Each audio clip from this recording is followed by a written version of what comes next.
Hey everyone, Chat Sematary is back. I am joined by Nat Brehmer, and we are talking all about Stephen King's 2014 novel, Revival, today. I feel like this is one that not too many people talk about. Nat, would you agree with that? I completely agree with that. I think it's probably the most unsung of his kind of more recent works. Yeah, it was one that I wasn't familiar with at all going into this because so many of his books have become so popular over the years that I knew what some of them were about before even reading them, either because I had watched movies or things like that. But this one, the movie adaptation, has been in limbo for I don't know how long, pretty much since the book came out, it seems. And, Hmm. I'll preface this by saying this isn't one of my favorite King novels. It's not one of my least favorite either by any means, but for me, I think one of the most intriguing things about this one is the fact that it spans a very long period of time when you think about it. Yeah, that's one of my favorite things about it. This is one of my favorite of his kind of more recent works, and I think it's because of how different it is. It's one of the very few things he's written in like the 2010s that I would consider outright horror. Yeah. And it's oppressively bleak in a way that his work really isn't and hasn't been in general in a long time. Like, this is for sure the darkest novel he's written since Pet Sematary. I would totally agree with that because even though there have been things that have been dark, surely, over the years, there's just something so dire about Pet Sematary and Revival and, maybe a couple of his other novels here and there. But with this one, it was actually a little tough for me to get into it because I was like, oh, I see why maybe this one doesn't get talked about quite as much, but we have the opportunity to do that here. And I do want to dive in with a couple of our main characters here in Charles Jacobs, who is a minister when Jamie Morton is a young boy. He comes into town and moves in with his wife and everything. And basically from that moment that Charles meets Jamie, it's all downhill from there. Yeah, and I think I love the way this novel's kind of paced out because I think, King sells it really intensely on the whole fifth business concept. But for the first like half of this book, this is essentially a musician's autobiography. But you have this guy that just keeps popping up in his life. And every single time he does it makes it worse. And he keeps popping up until eventually he winds up taking over this man's entire narrative. And I love that whole concept. King, this was really kind of sold, especially from like the lightning on the cover and everything, as Stephen King's Frankenstein story. I remember that's kind of like when, Entertainment Weekly ran that there was like a new Stephen King book coming out. That's what all the major headlines kind of led with. And in some ways it really isn't, but in some ways I feel like it really is, in particular with these two characters, because in a very obvious way, if this is a kind of Frankenstein story, then Charles Jacobs is Frankenstein. He's Victor. He's the one doing all the wild experimenting. Yes, absolutely. What that makes really interesting to me is that makes Jamie the monster. And like, he's not like physically molded by Charles Jacobs, but from the time he's a boy, he is spiritually molded by him, especially when it comes to the bad sermon, which everyone in town kind of managed to brush off, except for, that was literally the moment that, as Jamie explains, he stopped believing in religion altogether. Like, it worked on him specifically. He was also at such an impressionable age, too, when that incident happened. And I think that has a lot to do with it. And, King still uses some stereotypes in this novel too. We see that Jamie has this love for music. He grows up to be a musician. At that, a musician with a drug problem, which, Yes. is a little obvious for the time period and not uncommon by any means, but it's that stereotype that King uses that kind of drives part of the story, at least, because you have this tragic event happening at the beginning with Jacob's family and his wife and son dying in a terrible car wreck. Then you have Jamie's downward spiral that is kind of happening, I want to say, a third of the way or halfway through the novel. And then you have him getting his life back together. And even though there's one traumatic thing after another, the way that King spins them all together to have then Jamie and Charles's paths cross later on, it's not totally unbelievable. Mm-hmm. And I also definitely agree with it. Like there are some stereotypes that are very Stephen King stereotypes. It's like, okay, Yeah. we have a drug problem. It's like, okay, I know the author enough to know that being a musician somewhat and having a drug problem extremely were, major, things for him as an author. But there are some things I really like that have been stereotypes in other books, but refreshingly aren't in this book. And that's I really like the way this book handles its gay characters. Yeah, there are quite a lot of characters in this eventually when you think about it, and you kind of just really focus on the way King describes some of these characters, and we are so focused on the main characters too that sometimes, these other characters can kind of almost slip by unnoticed, but I think he does a good job in this of making sure you're paying attention to specific things about those side characters. Mm-hmm.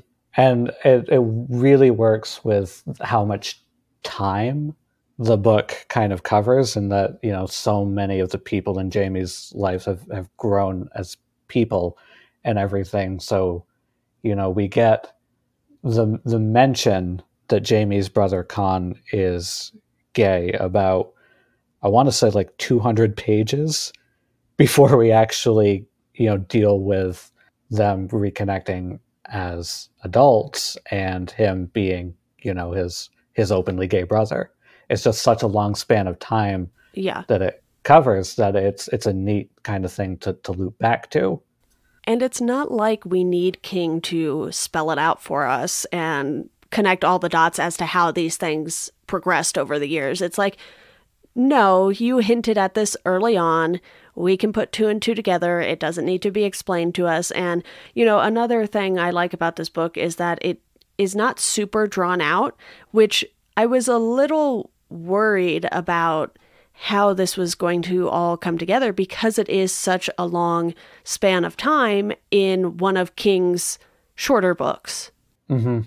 What I think is ultimately the thing that makes this book stand out to me is in the way that it's really different in that it's first person and it's covering such a span of time and it's so dark. And to me, I think ultimately to narrow it down, I'd say that it feels like Revival is a Stephen King short story that happens to be novel length. Like the pacing and the way it is told, and especially the way it ends, all of that feels like one of his short stories, but it just happens to be a much longer work that encompasses all these other things. Yeah, I would agree with that. And admittedly, I haven't been huge on a bunch of the short story collections, not because I think the stories are necessarily bad. I just think with short story collections, it's a little harder for me because if there isn't a clear theme with all the stories, I kind of lose interest with all of the jumping around. But, that's a personal thing, not a statement to King's writing at all. But I do see where you're going with that because it was paced much differently than a lot of his novels. And I actually just talked about pacing when I was talking about Mr. Mercedes, because it really feels like King has been trying to do a lot of different things in the last, decade or so, especially because you have this, which is really, really dire. You have the Bill Hodges trilogy, which is, these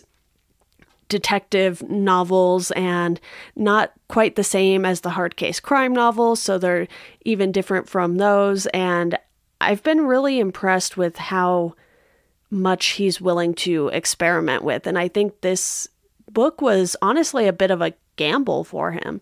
Mm-hmm. Yeah, and it feels like, I'm trying to remember the timeline, but it also feels like Revival was one of those novels that kind of came out between things. Yeah, so there's a book that comes out in between each of the Bill Hodges books. So you have Mr. Mercedes, then this, then the second Bill Hodges book, Finders Keepers, and then you have a short story collection, and then you have the third Bill Hodges book. So it was one of those things where I think he just kind of got this out fairly quickly, and it's not beyond King to turn around a book in 8-9 months by any means at this point. Yeah, those kind of stick out to me in some weird ways because like there are always, he's been doing this for the past like decade or so where there's like the anticipated books and then the books he can kind of feel like he can do whatever he wants with because they're coming out between the anticipated books. And that's why I think Revival is kind of allowed to get away with being so kind of experimental. Yeah, so just looking up some information on it, he first mentioned the book in June of 2013 and it came out November of 2014. Obviously, it was done well before November of 2014 because it has to go through the editing process and the printing process and so on and so forth. But, that's not a huge time frame, really. And I think with King, obviously, he's always working on something. I think that's definitely safe to say. And with this, it was like he was doing press for Under the Dome or something, the TV adaptation of it. And he just kind of mentioned it. So I feel like if people weren't paying attention to Under the Dome necessarily, they could have just missed out on that little announcement there altogether. I'm sure the publisher did something more official, but there are definitely books like that. I agree with you where it's like, hey, this is the big book of the year, but I'm going to have another little book. Like this year, for instance, you have his hard case crime novel later, and then you have his book Billy Summers coming out in August, which I think is arguably more anticipated than his hard case crime book was. More so by casual fans probably than those of us who read everything. Yeah, for sure. So with Revival, this seems to be maybe not your favorite King book, but something that's pretty high up there for you. What is it about these characters that really stands out to you? Because King really shines with his character work, and despite this book being so dire, I just really liked the entire story arc with Jamie in particular. But were there any other characters for you that really stood out? I kind of have a tendency to gravitate towards characters that are really kind of not just broken, but broken in like almost a pathetic way, where I don't know what it is about characters to just feel like they've been emptied out by life that sometimes speak to me. But Charles Jacobs is one of those characters for sure. And there's such a pessimism where like half the time, especially with his persona he develops over the book, you can't be sure how much of what he's saying even he believes in. And that's really interesting to me, as you have this character who kind of makes a living out of selling lies because that's what he's convinced himself that being a preacher was to begin with. And then even when he's having sincere moments, you're not sure how much of it he believes is the truth. It's not even clear, when he gets into his obsession with the secret electricity, the kind of electricity behind electricity, like, right up until he gets there, it's very clear that he is not remotely sure that it's going to work. He's always a little surprised every time he actually manages to heal someone, even though he's completely confident in his persona beforehand. And, I like the way they keep butting into each other so that Jamie is always the one who can kind of see through his bullshit. Jamie is always certainly the only person left on the planet who actually knows him on any kind of intimate level, to be able to say, like, I can see, what you're selling these people. I can see that, you don't believe this any more than they do. Like, I just really, really am invested in that relationship. What I find to be so fascinating about that relationship, too, is the fact that Jamie still buys into what he's selling because he needs to kick his drug problem. Yep. And that's the moment where, to me, he kind of, that's the moment where Jamie kind of goes from spiritually being Frankenstein's monster to physically being Frankenstein's monster, after he's actually undergoes the electricity to kick his habit and to heal his leg and everything, and is fundamentally changed by it, as he later finds out everybody is. Yeah, you know what? I really, really love when you can clearly see King's influences in the way that he writes certain characters. And I'm really glad you brought up the Frankenstein thing, because I didn't really think about that when I was reading through it, because I was just like, okay, you have Charles, who is clearly quite unhinged. And I think a character like that is sort of the most terrifying character King can write, because you never really know what they're going to do next. But then you have Jamie, who, despite all of his troubles, is a much more grounded character. And to have those two clashing with each other, but then to also have that sort of Frankenstein background to the story, it's just so good. Yeah, and I also really like, because this is such a novel that literally unfolds over the course of decades and takes, gets kind of weirder and weirder as it goes, because it starts out as an utterly grounded novel. But I like that essentially this like plot could basically be summed up in like one sentence with, an ex-preacher uses the Necronomicon to try and see what's beyond death. But, it's so parsed out and so told in such an interesting way that, there are so many authors that I feel like would lead with making that plot clear in the first chapter. And I love the way it kind of unfolds into something more and more weird and otherworldly, instead of kind of spelling it out from the beginning. Yeah, let's talk about some of the other characters in this. I kind of want to talk about Astrid in particular. You can't really talk about the end of this story without talking about her, but, she's kind of like Jamie's first love, and you get that whole relationship and the progression of how the two of them meet, have this relationship and fall out and then reunite later on. It felt very true to how you just fall out of touch with certain people. And that was something that stood out to me with her character in particular, because even though she was in such a different state by the time she reappears in the story, there's that moment where she recognizes Jamie after all those years. And, obviously people don't look exactly the same as they did when they were kids or teenagers. But for the most part, when you see someone again, you're like, oh yeah, I remember that person. The thing I love about Astrid and about that relationship is that it's like, it's not, the love of his life. It's not the one that got away. It's your first girlfriend.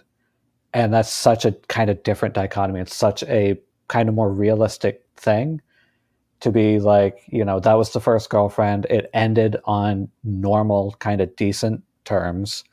It went on with their lives. But, because you dated them throughout high school, you ask, when you see people like, hey, whatever happened to them? And for it to be that relationship that comes back is such a interestingly kind of realistic portrayal. Yeah, and obviously King is someone who has been at that point and at this point today married for a very, very long time. So Mm-hmm. when he's able to write sort of these kids so well, it still impresses me because he's written so many kid characters over the years, kids, teenagers, what have you. Mm-hmm. And I think he just has a very good understanding of what these particular characters are like because he's writing them all from the perspective of growing up in relatively small towns, which Yeah. was his experience. And even though his experience often was in a time period well before these characters, with small towns, and, I did not grow up in one, so I'm kind of just speculating here, but it really seems like things don't change as quickly in small towns, and even decades apart, kids can have very similar experiences as people 2 or 3 generations before them. Yeah, I can definitely speak to that because I not only did I grow up in small towns, I grew up in small towns in Maine, and it's exactly like that. One of the interesting kind of nods that I appreciated is that Astrid actually like retires to my neck of the woods by the end of the book. Like by the time she and Jenny are out living, like they're living on Mount Desert Island, which is where I grew up. And so these are like places and kinds of people that I definitely recognize. So it's very much like that, and I think very endearingly portrayed as such. I honestly think I have learned so much about small towns just through reading King's novels. And, I started this endeavor back in 2018. So I've been reading through these probably faster than any sane person would. And you can definitely see over the years how little things change within the small towns and within King's writing. And I think you see that with Revival, at least to some extent, because you have Charles going off on this big tangent and he denounces God and all of this stuff when he's in church, and you see how the town reacts to it in that moment. And even though most of them, like you said earlier, brush it off, you can tell that within that small town, he's just not going to be someone who is going to be able to stick around after that. Yeah, yeah, absolutely. And another thing that I got thinking about with small towns is in reference to kind of King's larger body of work. I love that Jamie's hometown is Harlow, which is a made-up Stephen King town that we haven't seen a ton of, but is very prominent in that that's where the boys were hiking to in the body. That's where Roy Brower got hit by a train, and that is a very stark kind of moment in King's main history and everything. And I love that it just feels right. It feels like right in tone and everything. Like I totally buy this town as the place where that happened. There's a kind of unease to Harlow, a very kind of realistic unease to Harlow, where it's the place, it's not the place that's terrorized by a werewolf or a demon clown. It's where that kid got hit by a train in 1960. It's where that preacher's wife and daughter died in a horrific car accident. That feels like a very real Maine town. You could hear someone describe to you offhand as like, oh, that's the place where that happened. Those things really seem to stick in small towns too, because if you think about all of the crime that happens in major cities, while it is still tragic and terrible, it doesn't impact people on the same level, because it's like, yes, if you go to New York City, there's, these little communities everywhere. And maybe if something happens in that specific community, the people are affected. But, if something happens in the Bronx, people in Manhattan aren't really affected by it, even though it's, the same area. Whereas in small towns, you really feel that, or at least, that's how it seems to me, because again, not a person who grew up in a small town. I grew up in Orange County, California, which is far, far from a small town, but it really just comes across that way, that something tragic happening in a small town can really just stick with it for decades. Yeah. That's definitely true. I can say pretty authoritatively, I think, that with maybe some exception, like Stephen King describes those towns exactly as they are. And I think, like, I can even think of plenty of examples from my own growing up, that just things like that have a legacy. They just stick around. It's, also because the older generations, they tell the same stories over and over again. So those kind of stories just get passed down as like, oh yeah, back in the day that, happened out there. It's almost like how urban legends get passed around over the years. And one other thing I wanted to ask you about is, what did you think of the fact that he also, took this back to Colorado, which we've seen Colorado pop up in quite a few of his stories. It's very clear that he likes Colorado in the same way that, he'll set some stuff in Florida or something with Duma-Key, for instance. But, as someone who lives in Colorado now, it's been something that has interested me more and more as it keeps popping up in his books. Yeah. So, like, I think Stephen King is unquestionably masterful storyteller, and I think that Revival is a very good book. But I also think that this goes back to Colorado because he had Colorado in his mind because he just written Dr. Sleep. I kind of think that feels like the extent of it. Like, he just still had Colorado on the mind. And if I'm not mistaken, he picks an area that isn't like too terribly far from where the Overlook is. Yeah. Because I remember when I was reading this, I like looked up the name of the city just to see if it was like an actually real city, and where he described like a couple of things I think were real. It was, it's the same with Maine. He has his fictional towns, but then he makes mention of real cities and towns, so you can kind of guess the location. And I'm totally spacing on the name, but I remember looking it up and I was like, oh, okay, this location kind of makes sense, but I see what you were doing here. And honestly, it's not something that really seemed to have any sort of impact on the story like, the Overlook does, or Sidewinder in Misery. Yeah, no, I agree with that. It just kind of feels like where he wound up. Yeah. A little odd for a musician too, but okay. We'll run with it, King.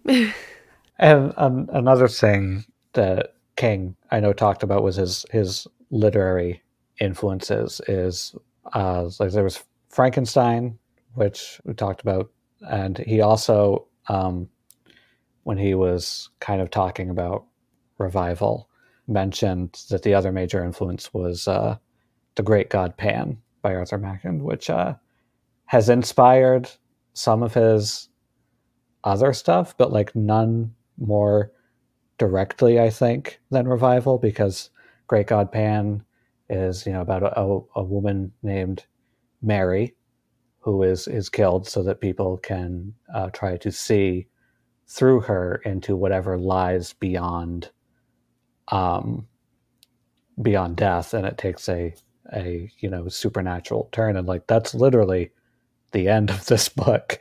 It literally just turns into an adaptation of that story at the end. Yeah, let's dive into that a little, because we mentioned Astrid earlier and how she comes back, and to round that off, she has cancer, and basically Charles is blackmailing Jamie to Yeah. have him come work with him to save her, and then it turns into this whole thing with Mary Faye at the end, and the dead people go to the null, and it's kind of Lovecraftian, and you have dead people being enslaved for eternity by these Lovecraftian beings, and wow, did this go somewhere I was not totally expecting. And it's like I literally cannot think of a more oppressively bleak ending to a book, which is finding out that everybody, that people are enslaved. They're not even worker ants. They're literally working for the ants. They're under the ants in this hellscape in service to this kind of other dimension, like unknown entity, and this is the fate that awaits everyone. It's so wild. I was like, wow. Yeah, and after they tap into that, then it gets even worse, because that's kind of an awakening about everybody that's been in connection with this kind of, the secret electricity, which we now know is like kind of other dimensional energy. And so after that point, not only does Jamie have to live with the fact that, he's obviously going to go to this otherworldly hell when he dies, and everybody he knows, everybody he meets on the street, everybody everywhere is going there when they die. But now every single person, after he kind of sees it through to the end with Charlie, every single person he thought he had helped up to that point in the book winds up suffering. That is just like the knife in the back. And I think, weirdly, the thing that makes it worse, if it can get worse, is that Charles dies. Like, he dies before he has to live with the knowledge, even though he knew that it happened in some cases, which he passed off as kind of a statistical anomaly, that now every single person he quote unquote healed either commits murder or suicide, or there's some kind of extreme lapse after the fact. And he doesn't have to live with the knowledge of that, but Jamie does. Yeah, and in some cases, it's both. Astrid kills her partner and then herself, and you really see just how wrong everything went very quickly in this book, too, I might add, because you don't really see this end coming in particular. And as soon as you get to Jamie showing up to try and save Astrid and all of this stuff, it really feels like everything just ramps up so quickly with this book, and then it's over by the time you look up next. Yeah, so many King stories, even the horror stuff, even things like It, even like dark, world-ending fantasy like The Stand, so many of them have an almost kind of saccharine optimism at the end. You can always feel that King tries to find that silver lining, that things are going to be okay kind of ending. And the best he can do here is to suggest that maybe Jamie's vision was false, when we know, and Jamie knows, and it's certainly made clear in the last line, that Jamie's fully aware that that is not true. Yeah, this is such a brutal ending. And look, I don't need Stephen King books to have these happy endings. He's done things like with Christine, for example, where in the epilogue, the car isn't really gone. And, he does those sorts of things quite often with his books. And, his endings are always up for debate. I don't have a problem with this one. I don't think it went on too long or anything like that. I'm of the opinion that I think Pet Sematary might be his best ending for a book ever. But, that's just my opinion. And I think even though I didn't love Revival, I see why a lot of people who have read it do enjoy it. But I also understand why people might not enjoy this one.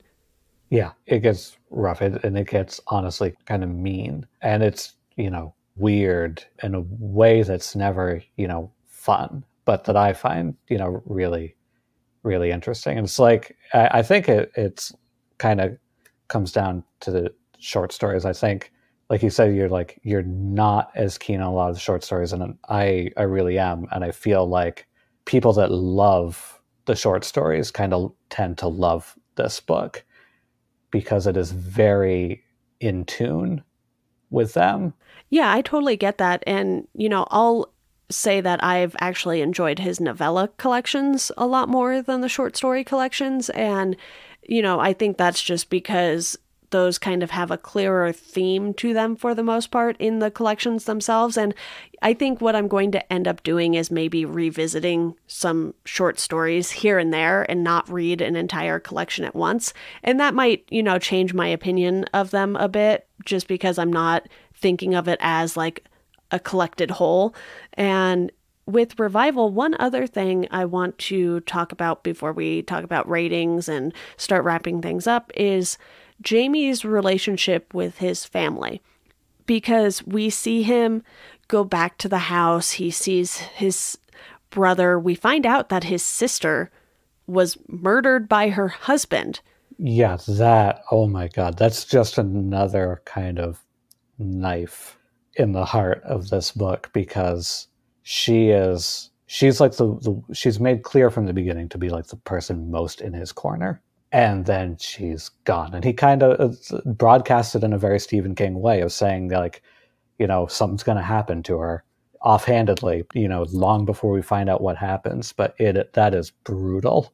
Yeah, it really is. And you can see that when he goes back and visits his family and goes to the house he grew up in, he's kind of like, oh, I don't need to knock because I grew up here. But at the same time, he's having this sort of awkward moment where he doesn't know how his presence is going to be received by the rest of his family. And because of his drug addiction and everything like that, it's understandable. But what I really love is how King writes that relationship there. Mm-hmm. Yeah, they just feel like a genuine family, even though he's been the black sheep kind of for so long. It's it's still family, it's still welcoming, and it's like a very kind of main thing where he goes home and he's been all over the place at this point, and he goes home and very little has changed. He even runs in to the same guys from like when he was in like high school who are like, hey, let's play some music again. Yeah, it's kind of crazy how little things can change in certain parts of the country, especially in small towns. And, Nat, is there anything else you want to touch on? Yeah, we touched on kind of everything that I had in mind. Like you said with Astrid, that whole teenage relationship, I really liked that teenage portion of the book because that's an era King tends to skip a lot. He tends to go from childhood to adulthood. And I think this kind of being right around the same time as Joyland tapped into that a little more. And I really appreciate that. Yeah, and this is kind of where he started with Carrie. He was really focused on that teenage relationship with friends, love interests, and things like that. And he kind of brought that back somewhat recently with, like you said, Joyland and this. And, I obviously have a few things left to read still. But yeah, I thought this one was one that took me by surprise, kind of for better and worse at the same time. But to talk about ratings, I know I mentioned earlier, not my favorite, not my least favorite by any means. I'd put this at like a 3.5 out of 5 for me. I would say this is a 4 for me at least. I think I'm going to stick out at a 4. I think that sounds fair. Yeah, it's well written. I love his character work, which he almost always gets the character work right for me. Sometimes it's more plot holes and things like that where some books will fall short, or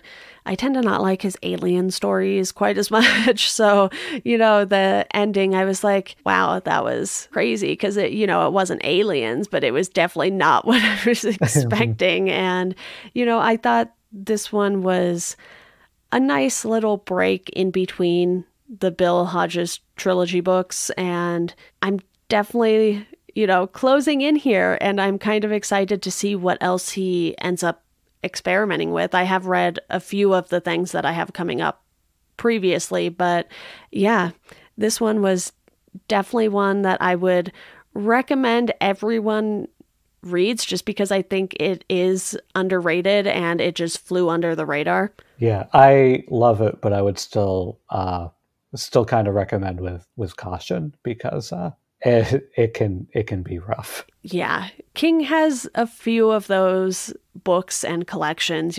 Full Dark, No Stars was one recently where I was like, oh, this is a brutal collection. Mm-hmm. But Nat, thank you so much for coming on to talk about Revival. It has been a joy, and, as much as it can be a joy to talk about this book. Yeah, thank you for having me. This was great. All right, that does it for this episode of Chat Sematary. You can support the podcast on Patreon for $1 a month. You'll get a thank you on the show. For $2 a month, I will send you a Chat Sematary sticker. And if you want to follow us on social media, you can do so at Chat Sematary on Twitter, Instagram, and Facebook. You could also rate and review the show. That's a huge help. And as always, thank you for listening, and we hope you enjoy the rest of your day.